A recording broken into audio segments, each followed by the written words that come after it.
Alright, so we're going to pump the brakes on the content we were working on really quick, and I want to talk about Article 13, this situation going on in the EU here, because I have seen an uptick in the last day or so, especially in the wake of YouTube's comments about it, or more specifically, I guess you could say, Susan Wojcicki's comments about it. I have seen an uptick in a lot of people speaking out against Article 13, and there's this hashtag kind of movement going around called Saveyourinternet and Save the Internet, things like that. But I think what a lot of people are overlooking, because when I looked into this, I still found a fair few people who don't really seem to understand the whole situation and the implications. And I think what a lot of people are overlooking, especially people whose content isn't ordinarily geared toward providing information, is that not everybody has access to the same information that you do. Not everybody understands the same statistics or understands things the way that you do, right? And so I think there's a lack of actually communicating the details and telling people what this is and why the problems with it are literally unavoidable. And really what it comes down to is scale. But I'm going to start at the beginning. So what are the ramifications of Article 13? What is the issue with it? What is it doing? Or what will it do that people are so concerned about? Well, essentially, Article 13 is intended as an anti-copyright infringement or anti-piracy measure.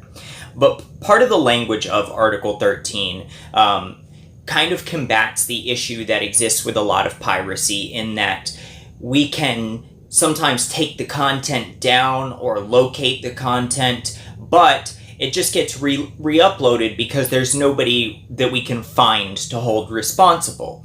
And so the idea is that it would hold hosting platforms like YouTube, Facebook, etc. responsible for copyright infringement in the content that is posted on their platforms.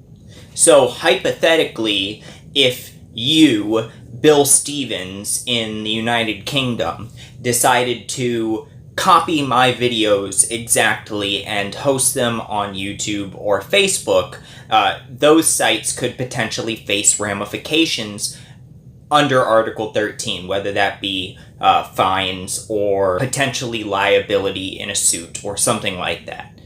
Because obviously, especially when privacy is to be considered, it is exponentially more difficult to get the identity and information of Bill Stevens, this random guy in the UK, especially when those people are in certain countries that have less than cooperative law enforcement.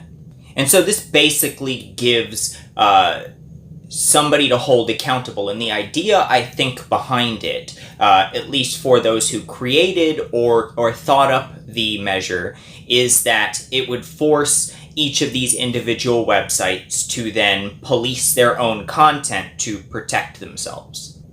Here's the problem, though. The idea that websites like YouTube or Facebook could possibly ever police that content is absolutely ridiculous, right? This isn't a situation where, there might be possible negative repercussions. This is a situation where what you are asking of these websites is literally impossible, so they have to find a different way to circumvent it. Why is it impossible? Let's look at the numbers for a second. So first of all, depending on your source, depending on where you look, between 300 and 400 hours worth of content is uploaded onto the platform of YouTube every minute. So all of that content would hypothetically have to be screened, and if any copyrighted material is used, somehow all of those copyright holdings, all of the rights to that material would somehow have to be verified. On 400 hours, 300 to 400 hours worth of video every minute. Furthermore, it's not so simple as to just say, okay, well, we can just create a huge library of all the copyrighted material ever, and that'll do the job, and we can just automate it. It doesn't work like that, because first off, just on YouTube, if 300 to 400 hours worth of material is being uploaded every minute, that means 300 to 400 hours of new copyrighted material is being created every minute, assuming that it's all legitimate. But even if only a quarter of it was, that's still 100 hours of new copyrighted sound, 100 hours of new copyrighted video being created every minute just here on this one platform. That's not including any other copyrighted content being created anywhere else in the world. A copyright is not like a patent, or even really like a trademark, where a definitive document needs to be signed for a copyright to be valid. The mere creation and publication of a piece of art or content, video, sound, whatever, is alone grounds for the creator to have rights to that property, right? So even the idea of creating a database, let alone implementing that database versus that volume of content, is absolutely impossible. And that's only if we consider just the platform of YouTube. Furthermore, copyright is not even as simple as just, did you use something that belongs to somebody else? Because there's a lot more to it than that. Specifically, the example that I'm sure a lot of you have probably heard of in the past is fair use. There are certain instances, such as parody and what is generally labeled as transformative works, that are protected from being considered copyright infringement under the provisions of fair use. And so even if YouTube's somehow able to screen all of that 300 to 400 hours worth of content being uploaded every minute, and we're somehow able to keep an up-to-date database of all copyrighted material through all of time, they would still likely end up having to dispute, on some level, about 50 to 100 hours worth of material, more so if you consider audio or video separately, every single minute. Some of that stuff is even going to go all the way to legal litigation. If you don't understand by now, the point I'm trying to make is that it's not possible. There is no way for these sites to actually police this. So that leaves an alternative. They have to find an alternative to cover themselves if an article like Article 13 or some other similar legislation in some other region of the world were ever to be created. And so what they're left with, essentially, is just to cut that part of the world out of their network. What you would be forced to do as an executive at YouTube or an executive at Facebook — I'm focusing on YouTube because I know YouTube statistics better. This is going to the platform of YouTube, but the same is true for any large platform. Facebook, Twitter, anything, Vimeo, anything. The only thing that these sites can then do to cover themselves from possible fines or, being pursued legally, is to cut these regions off. They implement laws like this. So they cannot allow video to play to the EU. They cannot allow video to be uploaded from the EU. Essentially, you would end up with a similar situation in the EU as you have in places like Iran, where there is a separate institution of the internet content from inside of that area and the rest of the world's internet content. You would essentially end up cutting off the European Union from internet connectivity with the rest of the world, right? Because it's not just sites like YouTube that would have to protect themselves from this. It's any site. And no site is going to want to take the risk and go through the legal mire that this would create. It is much, much easier and much more cost-effective if they're put in that situation to simply cut the region off.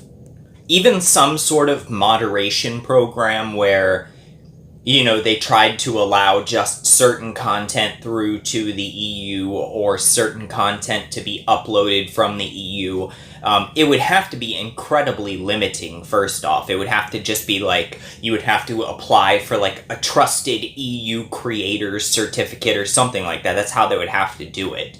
And they would have to independently verify every bit of content that you put up in order to protect themselves from lawsuits. They're not going to do it. It's not going to happen. And moreover, as a closing thought for the more, politically interested in this discussion, right? Maybe somebody who doesn't just want a ground level explanation. To me, this is frightening on an entirely different level than the one that I just discussed, and what you hear a lot of people discussing for a different reason. If you really get down to the crux of it, what Article 13 is attempting to do is let the powers that be in the European Union stand back and say, okay, well, we don't want to take the responsibility for upholding this particular aspect of the law, in this case, copyright.